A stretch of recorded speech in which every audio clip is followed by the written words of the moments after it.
बिस्मिल्लाहिर्रहमानिर्रहीम। अस्सलामुअलैकुम स्टूडेंट्स। आज का हमारा टॉपिक है कायरलिटी एंड एसिमेट्री।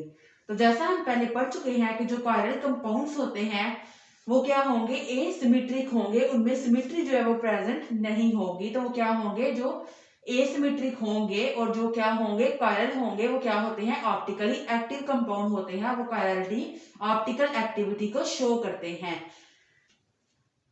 अगर हमने देखना हो कि ये जो है हमारे पास कोई भी जो मॉलिक्यूल है या कंपाउंड है ये ऑप्टिकली एक्टिव है या नहीं है, तो हम देखते हैं कि उसमें कोई सिमेट्री जो है वो प्रेजेंट है। अगर तो कोई भी सिमेट्री जो है वो प्रेजेंट होगी तो वो कायरल जो है वो नहीं होगा, वो क्या होगा, उसमें वो ऑप्टिकल एक्टिविटी शो नहीं करेगा। और अगर वो एसिमेट्रिक होगा, उसमें कोई भी सिमेट्री प्रेजेंट नहीं होगी, तो वो क्या होगा, कायरल होगा।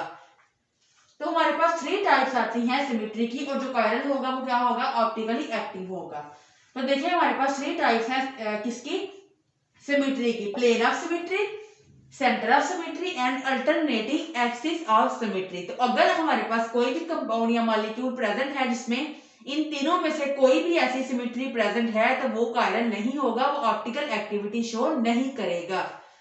लेकिन अगर हमारे पास कोई ऐसा मॉलिक्यूल है जिसमें इन तीनों सिमेट्री में से कोई भी सिमेट्री प्रेजेंट नहीं है, तो वो क्या होगा, कायरल होगा और ऑप्टिकल एक्टिविटी को शो करेगा।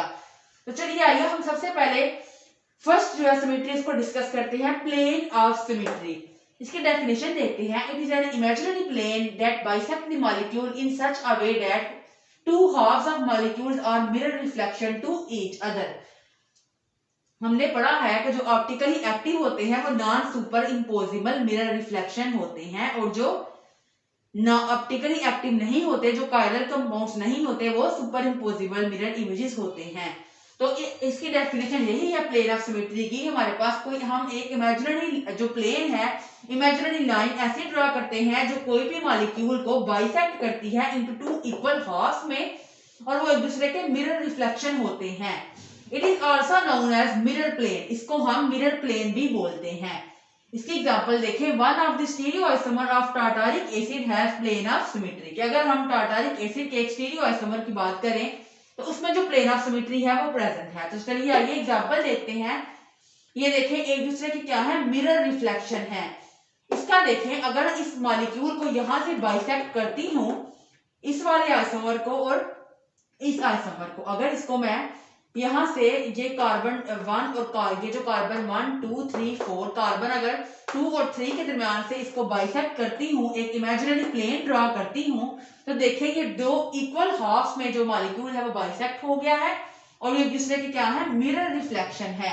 ये देखें बिल्कुल इक्वल हाफ्स है, इसका भी एक OH ग्रुप, इसका भी OH ग्रुप, इसका भी हाइड्रोजन हाइड्रोजन COH ग्रुप ऊपर, COH ग्रुप नीचे। और बिल्कुल इसी तरह अगर मैं इसको भी बाइसेक्ट करूं तो COH ग्रुप ऊपर, COOH ग्रुप नीचे, एक हाइड्रोजन इधर और एक हाइड्रोजन इधर, और एक हाइड्रोक्सिल ग्रुप ऊपर और एक हाइड्रोक्सिल ग्रुप नीचे। तो ये देखिए बिल्कुल जो है ये मॉलिक्यूल दो इक्वल हाफ्स में क्या हो गया है, बाइसेक्ट हो गया है। तो इसमें क्या प्रेजेंट है, प्लेन ऑफ सिमेट्री प्रेजेंट है। उसके बाद सेकंड देखिए, सेंटर ऑफ सिमेट्री। इसकी डेफिनेशन देखते हैं। It is a point within a molecule from where if a line is drawn on one side and extend to equal distance on the opposite side it encounters the same environment। के देखिए इसमें वो centre of symmetry क्या है, अगर हमारे पास कोई ऐसा मॉलिक्यूल है और उसमें हम ऐसा पॉइंट जो है इसमें प्रेजेंट होता है कि जिससे अगर हम कोई भी लाइन ड्रॉ करें एक साइड से और उसको इक्वल डिस्टेंस तक हम उसको एक्सटेंड करें अपोजिट साइड पे, तो उसका जो वो क्या इनकाउंटर करे, सेम इन्वायरमेंट। इसकी एग्जांपल देखिए। इस कंपाउंड का नाम क्या है, इसका नाम होगा 2,4 डाइमिथाइल साइक्लोब्यूटेन, मतलब 4 carbon, 2,4 dimethyl cyclobutane 1,3 dicarboxylic acid. इसका नाम क्या है, 2,4 डाइमिथाइल साइक्लोब्यूटेन 1,3 डाइकार्बोक्सिलिक एसिड। इसमें देखें, अगर हम ये एक सेंटर पॉइंट है, इसमें से अगर हम कोई भी लाइन ड्रॉ करें और इसको एक्सटेंड करें इक्वल डिस्टेंस पे, तो ये देखेंगे सेम इन्वायरमेंट को एनकाउंटर करेंगे। अगर हम इस पॉइंट से ये वन लाइन को एक्सटेंड करते हैं तो देखें यहाँ भी एक साइड पे हमारे पास क्या है, hydrogen hydrogen CH3 CH3 same groups आएंगे। अगर हम यहां से इसको बाइसेक्ट करेंगे तो ये भी क्या है, सेम इन्वायरमेंट है, HCH3COH और यहाँ भी HCH3COH। अगर हम यहाँ से किसी भी लाइन को एक्सटेंड करेंगे इस सेंटर से,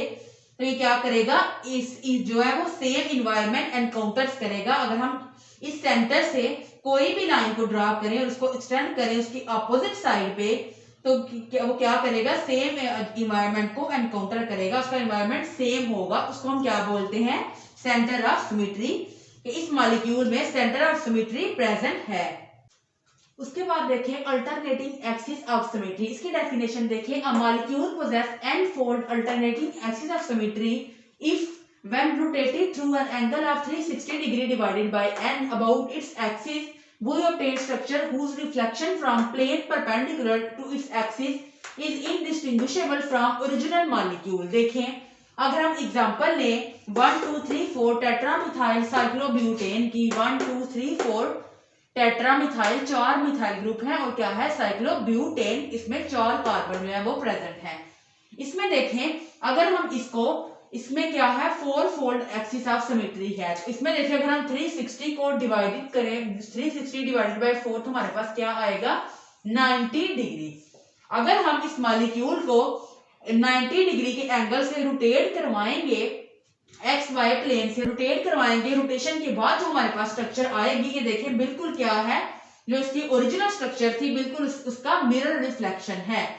एज इट इज क्या है, उसका मिरर रिफ्लेक्शन है कि यहाँ H ग्रुप ऊपर CH3 नीचे, यहाँ CH3 ग्रुप और H ग्रुप जो है वो नीचे। तो बिल्कुल बाकी जो सारे ग्रुप्स हैं वो भी इसी तरह इसकी क्या है, मिरर रिफ्लेक्शन है। तो यही डेफिनेशन में बताया गया था कि अगर हम मॉलिक्यूल को रोटेट करवाएं angle of 360 divided by n say about its axis से, तो हम ऐसी स्ट्रक्चर ऑब्टेन करेंगे जिसका रिफ्लेक्शन फ्रॉम प्लेन परपेंडिकुलर से क्या होगा, इनडिस्टिंग्विशेबल होगा उसके ओरिजिनल मॉलिक्यूल से, कि वो अपने ओरिजिनल मॉलिक्यूल के बिल्कुल सेम होगा, हम उसमें डिफरेंशिएट नहीं कर सकेंगे, वो क्या होगा, उसका मिरर रिफ्लेक्शन होगा। तो इस तरह हमने ये तीनों सिमेट्री पढ़ी। हमने देखा प्लेन ऑफ सिमेट्री, उसके बाद हमने देखी सेंटर ऑफ सिमेट्री, उसके बाद हमने देखी है अल्टरनेटिंग एक्सिस ऑफ सिमेट्री। तो अगर कोई ऐसा मॉलिक्यूल आ जाए जिसमें इन तीनों में से कोई एक भी सिमेट्री प्रेजेंट होगी, तो वो क्या होगा, कायरन नहीं होगा, ऑप्टिकल एक्टिविटी शो नहीं करेगा। तो ये हमारा आज का लेक्चर था। इसमें हमने कायरलिटी, एसिमेट्री और डिफरेंट टाइप्स ऑफ सिमेट्री को डिस्कस किया। अगर आप लोगों को इस लेक्चर में कोई भी प्रॉब्लम है तो आप लोग मुझे कमेंट बॉक्स में कमेंट कर सकते हैं।